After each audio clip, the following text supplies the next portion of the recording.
Ya, pemirsa, Israel kembali melakukan serangan ke objek sipil. Kali ini rudal Israel menghantam sebuah kafe di pinggir pantai Gaza yang kerap dikunjungi wartawan dan pelajar. Akibat serangan ini, sedikitnya 30 orang termasuk wartawan tewas, sementara puluhan lainnya luka parah.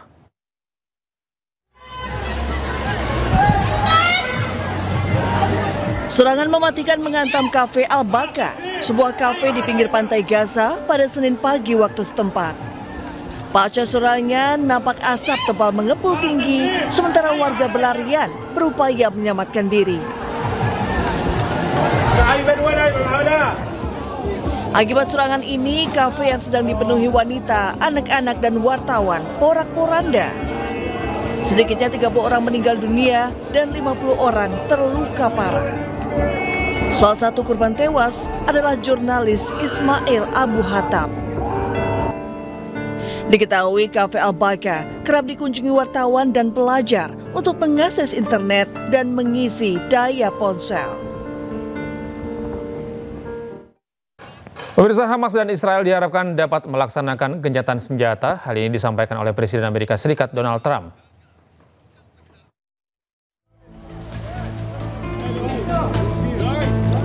"20 bulan sudah Hamas dan Israel berperang. Hasil perang ini merugikan banyak warga.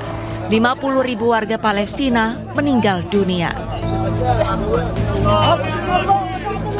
Presiden Amerika Serikat Donald Trump menyampaikan keinginannya menengahi Hamas dan Israel untuk gencatan senjata. Saat ini ia mengklaim Perdana Menteri Israel yaitu Benjamin Netanyahu tengah bernegosiasi dengan pimpinan Hamas untuk membebaskan tahanannya. Sebelumnya, gencatan senjata sudah pernah dilakukan, yaitu pada 19 Januari hingga 1 Maret 2025. Namun, Israel melanggarnya dengan menyerang permukiman Gaza terlebih dahulu.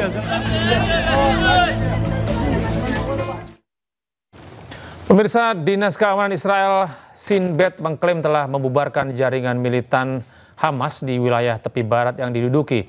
60 anggota kelompok Hamas ditangkap oleh pasukan Israel di wilayah tersebut.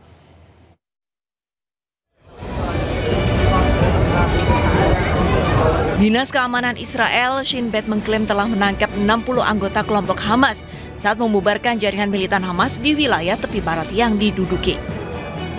Shin Bet menduga puluhan anggota Hamas yang mereka tangkap itu sedang merencanakan serangan ke Israel.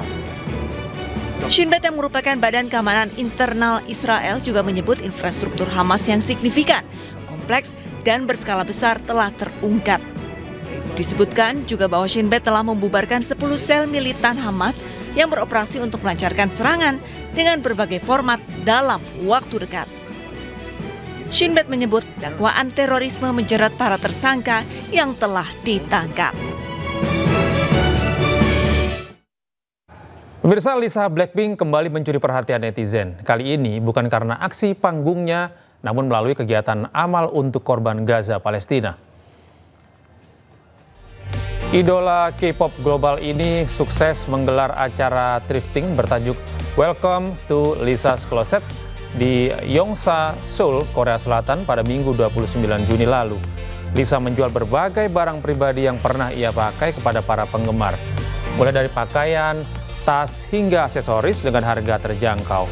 Hal ini dilakukan supaya lebih banyak penggemarnya yang bisa berpartisipasi dalam donasi.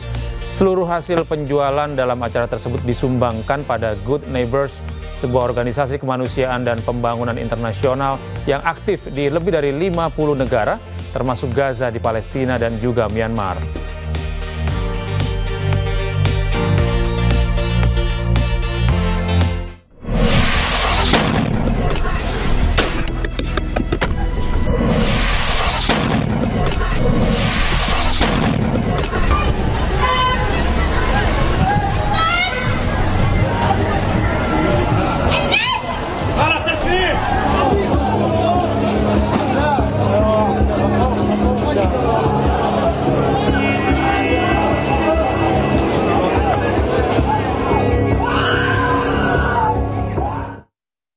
Ya, pemirsa, gencatan senjata antara Iran dan Israel masih dalam kondisi rapuh. Presiden Iran dalam pernyataan terbarunya mengancam akan membalas setiap serangan musuh kepada negaranya.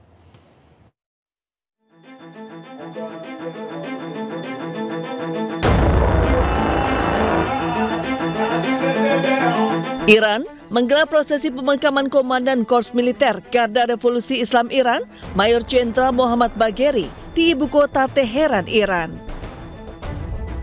Bagheri merupakan salah satu dari 60 petinggi militer dan ilmuwan nuklir Iran yang gugur dalam perang 12 hari melawan Israel. Presiden Iran, Masoud Pezeshkian, yang hadir dalam acara ini menyatakan pihaknya akan mengambil tindakan apapun yang dianggap perlu bila musuh menyerang. اونا که اعلام کردن اگه بخوان هر برخوردی بکنن پاسخ مناسب رو خواهند داد نیروهای مسلح و ارتشی ما. Sementara itu, Perdana Menteri Israel Benjamin Netanyahu dijadwalkan bertemu dengan Presiden Amerika Serikat Donald Trump di Washington DC pekan depan. Pertemuan dijadwalkan membahas isu seputar Iran, Gaza, Suriah, dan tantangan lain di Timur Tengah. פגישות עם ראשי הקונגרס והסנאט ופגישות ביטחוניות שאני לא אפרט כאן. הדברים האלה באים בהמשך לניצחון הגדול שהשגנו במבצע עם כלבי. Iran dan Israel terlibat perang sengit selama 12 hari. Kedua pihak berhenti saling serang setelah Israel menerima proposal gencatan senjata yang diusulkan Presiden Trump. Namun sebaliknya, hingga kini Iran tidak pernah mengumumkan secara resmi menerima proposal gencatan senjata yang diinisiasi Amerika Serikat tersebut. Sementara itu, pemirsa, Menteri Luar Negeri Sugiono mengatakan langkah Israel yang menyerang Iran tanpa adanya sanksi internasional dapat menginspirasi negara lain untuk melanggar hukum internasional. Hal itu diungkapkan Menlu saat rapat dengar pendapat dengan Komisi 1 DPR.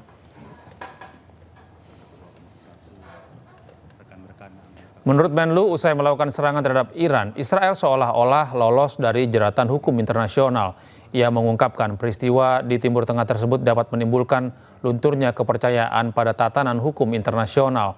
Menlu menegaskan Indonesia selalu menyalurkan aspirasi untuk menurunkan eskalasi dan kembali ke langkah politik diplomasi dengan mengedepankan kebijaksanaan.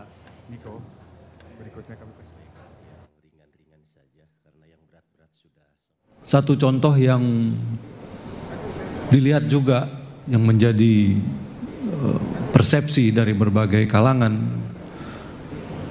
bahwa kondisi di mana Israel seolah-olah lolos dari jerat hukum internasional juga bisa menginspirasi aktor lain untuk bersikap lebih asertif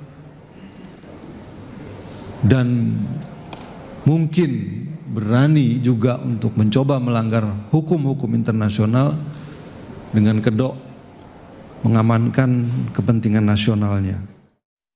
Indonesia sudah menyampaikan bahwa kita mengutuk serangan apapun yang melanggar kedaulatan negara manapun, khususnya yang terjadi kemarin yang dilakukan oleh Israel yang merupakan pelanggaran terhadap wilayah dan kedaulatan suatu negara. Kemudian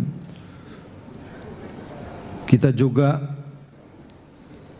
mengecam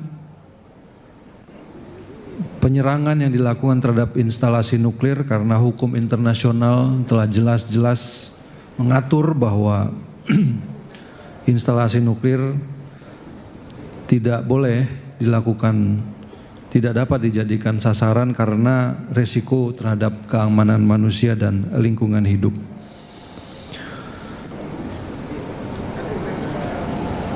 Dan juga membahayakan rezim non-proliferasi senjata nuklir dan traktat non-proliferasi. Kita beralih ke informasi lain. Pemirsa, latihan perang armada Pasifik Rusia digelar di Laut Jepang. Berbagai jenis rudal jarak jauh diluncurkan. Latihan tembak pada Senin waktu Jepang merupakan bagian dari serangkaian latihan armada Pasifik Rusia yang berlangsung sejak 16 hingga 30 Juni 2025. Latihan ini digelar di perairan Laut Pasifik, Laut Okhotsk, dan Laut Jepang.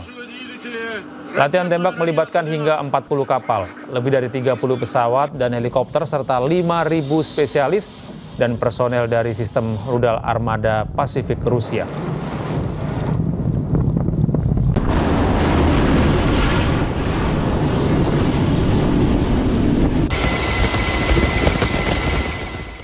Presiden Prabowo Subianto melakukan lawatan kenegaraan ke Arab Saudi. Kunjungan itu akan membahas isu-isu strategis soal haji, termasuk pembangunan kampung haji Indonesia di Makkah. Presiden Prabowo Subianto bertolak dari Lanut Halim Perdanakusuma, Jakarta Timur pada Selasa sore, didampingi Menteri Agama Nasaruddin Umar dan Sekretaris Kabinet Teddy Indrayujaya. Prabowo juga sempat menyaksikan penampilan marching band prajurit TNI sebelum menaiki pesawat kepresidenan. Kunjungan tersebut untuk memeriksa rencana pembangunan Kampung Haji Indonesia yang menjadi langkah strategis yang digagas oleh pemerintah. Pasalnya jumlah jamaah haji dan umroh Indonesia mencapai jutaan orang per tahun.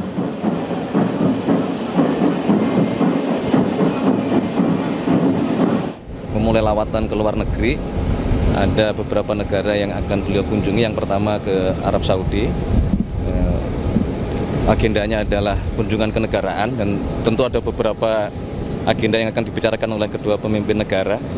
Pastilah akan berbicara masalah politik, kerjasama politik baik antara Indonesia dengan Arab Saudi maupun politik di perkembangan politik di Timur Tengah gitu. Kedua juga memang Bapak Presiden sedang berencana untuk membicarakan mengenai perbaikan penanganan haji, termasuk rencana kita untuk memiliki sendiri kampung haji di Arab Saudi, supaya ini waktunya bertepatan sekali dengan selesainya penyelenggaraan haji, sehingga cukup waktu supaya kita penyelenggaraan tahun haji. Pemirsa, tata kelola keberangkatan haji 2025 dinilai buruk. Pemerintah Arab Saudi ancam turunkan kuota haji 2026. Kami hadirkan informasinya sesaat lagi.